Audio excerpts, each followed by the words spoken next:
This is a bucket. Not a magic bucket. Not a golden bucket. A regular wooden hold-your-water bucket. 700 years ago, 2 cities went to war over it. 2,000 people died.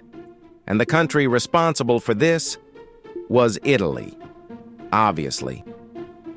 Welcome to the dumbest war ever fought. You'll want to be sitting down for this one.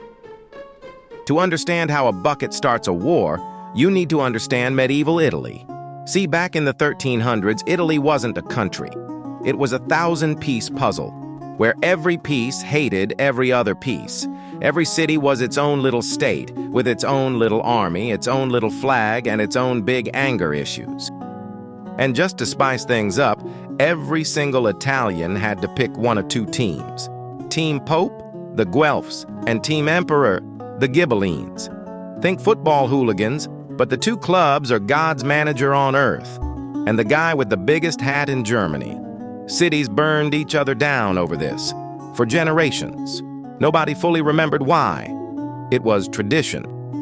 Which brings us to our 2 contestants. In the red corner, Bologna, Team Pope, rich, huge, and home to the oldest university in the entire world. We are literally the smartest city in the world. Remember that line.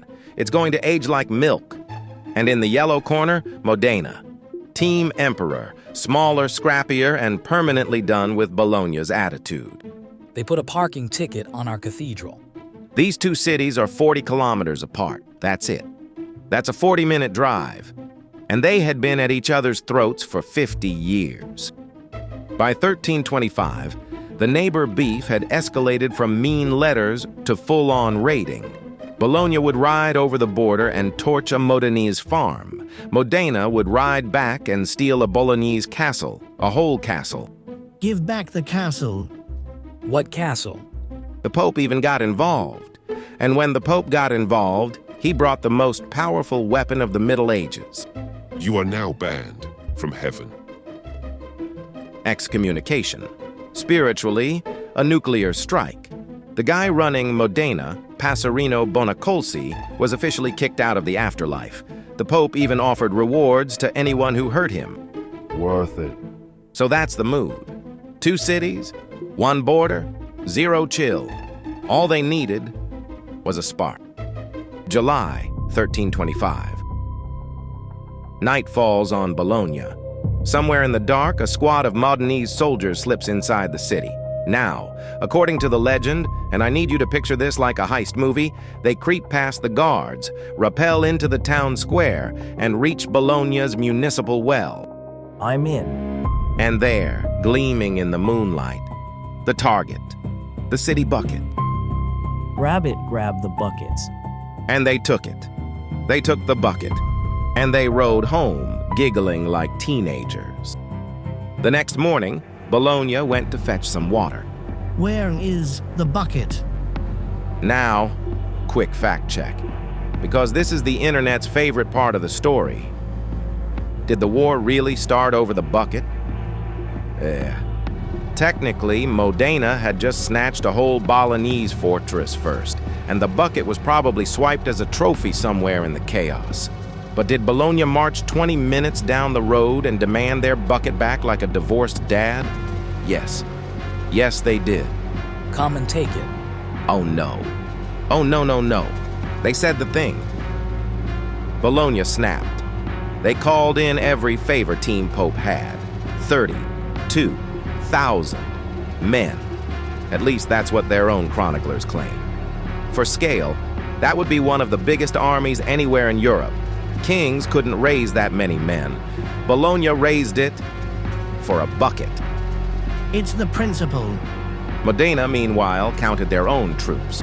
We've got 7,000 guys and a bad attitude. 7,000 versus 32,000.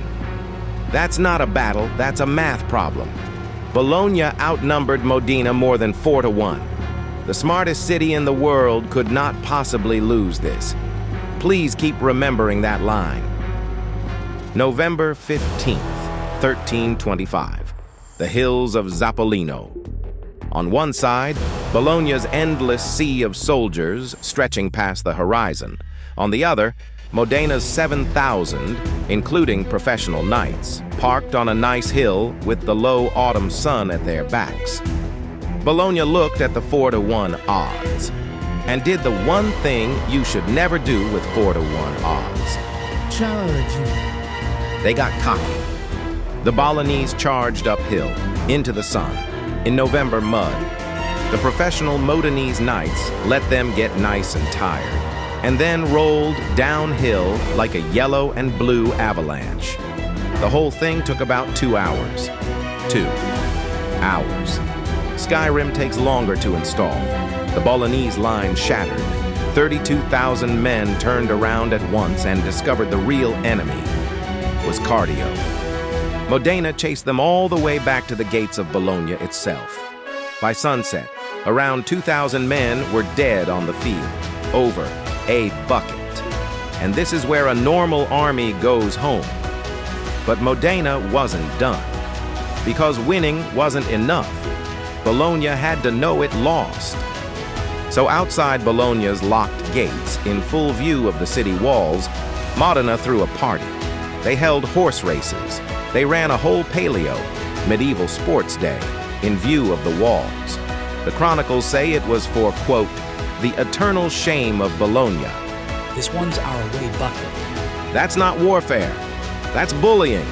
We can hear you. And when the party ended, Modena packed up, rode home, and put the original stolen bucket somewhere very special. They hung it in their cathedral's bell tower, the Torre della Ghirlandina, for everyone to see. Not hidden, not buried, displayed, like a trophy, like art. And here's the part that breaks people. 700 years later, Modena still has it. Through plagues, Napoleon, 2 world wars, the original now sits in a display case in Modena's town hall, and a replica still hangs in the tower. To this day, whenever Bologna so much as hints they'd like it back, Modena gives the exact same answer. No. Today, tourists line up to photograph it. A bucket with a body count. Wars have been fought for gold, for land, for love, for freedom. But only once in human history have 2 cities fought a full-scale medieval war over a bucket. And somehow, the city that lost it was the smartest city in the world. We'd like to issue a correction. Too late, it's history now. 2 months later, in January 1326, the 2 cities finally signed a peace treaty. Modena agreed to give back the castles, the land, the prisoners, basically everything, except one item. And the bucket. What bucket? 300 years later, a poet named Alessandro Tassoni wrote an entire mock-epic poem about this war. La secchia rapita, the stolen bucket. That's right. This war didn't just get a chapter in a history book, it got its own Iliad. Homer wrote about Troy, Virgil wrote about Rome, and Tassoni wrote about a bucket. Today, Modena and Bologna are friendly neighbors. They share a region, they share a highway, they even share a rivalry over who invented tortellini. But deep down, on quiet nights, every single Bolognese knows. We still have it. Thanks for watching. Like the video, or Modena steals your bucket next.